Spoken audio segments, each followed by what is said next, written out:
Bonjour à tous, j'espère que vous allez bien. Alors j'ai reçu quelques messages me demandant si c'était possible que je vous partage une autre recette de cookies avec l'okara de flocons d'avoine. Alors l'okara, c'est ce qu'il reste quand on fait du lait d'avoine maison. J'ai fait une vidéo à ce sujet en avril, je vous la remettrai dans la description ainsi qu'à suivre pour ceux qui ne l'ont pas vue. Et j'avais fait aussi une première recette de cookies toujours en avril, à réaliser avec les flocons d'avoine qu'il reste après avoir fait le lait. Donc pareil, je vais vous mettre dans la description et à suivre. Pour tous ceux qui n'ont pas vu ou qui veulent revoir. Donc une fois qu'on a réalisé ce lait d'avoine, il nous reste ce qu'on appelle l'okara, qui est ici. C'est tout simplement les flocons d'avoine qui ont été mixés avec l'eau. Et donc il nous reste ceci. Et certains ne savent pas quoi en faire. Donc j'ai fait comme je viens de vous le dire, une première vidéo de cookies. Je vais donc en faire une deuxième avec d'autres ingrédients. Donc voici les ingrédients pour cette recette. 100 g d'okara d'avoine, donc puisque je mets tout le temps 100 g pour faire 1 litre de lait. Donc logiquement il nous reste 100 g de flocons d'avoine.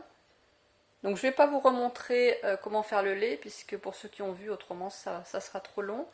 Donc je vous montre, j'ai réalisé 1 litre de lait. Donc le lait, je m'en servirai dans une autre recette.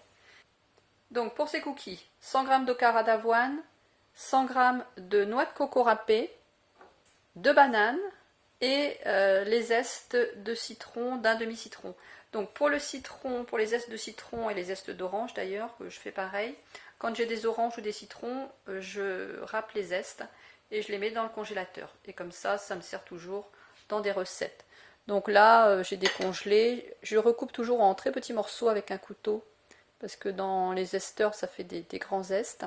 Donc pour ceux qui n'ont pas l'habitude de faire leur lait d'avoine maison, franchement c'est super facile, c'est très économique, ça vous revient nettement moins cher que de l'acheter en magasin.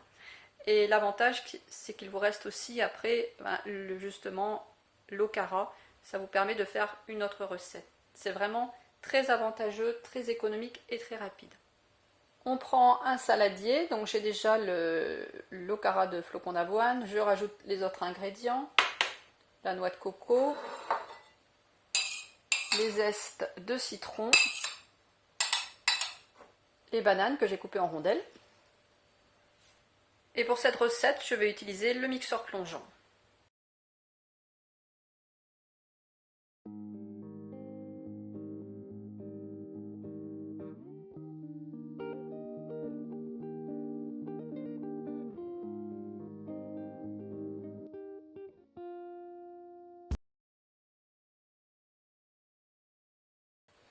C'est très rapide à réaliser, donc si vous n'avez pas de mixeur plongeant, vous avez peut-être un robot, ou au pire, pour ceux qui n'ont rien du tout, vous pouvez, avec une fourchette, vous pouvez écraser les bananes et puis avec une cuillère, vous mélangez le tout.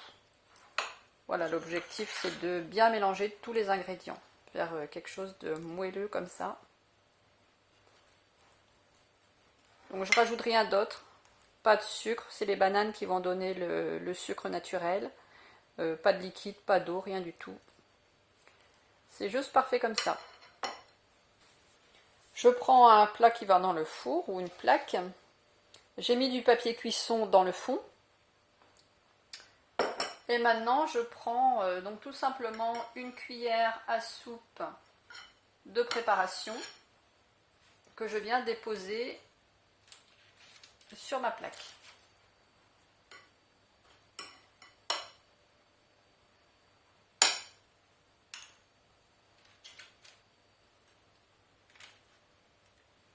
Avec cette quantité de pâte, je sais que je peux en faire 12. Et comme la texture est très moelleuse, vous pouvez leur donner la forme que vous voulez facilement. Donc vous pouvez les aplatir avec le dos d'une cuillère. Vous pouvez aussi leur donner une forme plus arrondie ou une autre forme. Vous voyez, vous pouvez les travailler après, c'est très très facile. Alors maintenant, je vais les mettre dans le four. Donc je les mets pendant 30 minutes à 180 degrés. Voilà, je viens de les sortir du four. J'avais préchauffé mon four 5 minutes avant. Ces cookies sont vraiment très bons. En plus, ils sont très sains, il n'y a pas de sucre ajouté. C'est une recette très facile à faire et même les enfants pourront les faire tout seuls. Vous pouvez les consommer à n'importe quel moment de la journée, que ce soit petit déjeuner, goûter, pour le dessert, ou juste quand vous avez une petite faim, ou même par simple gourmandise. Alors, j'ai fait une playlist recettes de flocons d'avoine pour ceux que ça intéresse. Vous y trouverez les recettes de lait d'avoine, de cookies, de crêpes de flocons d'avoine et de pancakes. N'hésitez pas à m'envoyer des photos quand vous faites les recettes de ma chaîne, je les mets dans l'onglet communauté. Et si vous souhaitez que je vous partage des recettes en particulier, n'hésitez pas à m'envoyer un mail. Le mail se trouve dans la description sous la vidéo. Merci à tous d'avoir regardé cette recette. Pensez à vous abonner si la vidéo vous a plu. Et à côté de la cloche, vous pouvez cocher toutes, ce qui vous permettra d'être informé à chaque sortie de nouvelles vidéos. Je vous souhaite à tous une très bonne journée et je vous dis à dimanche.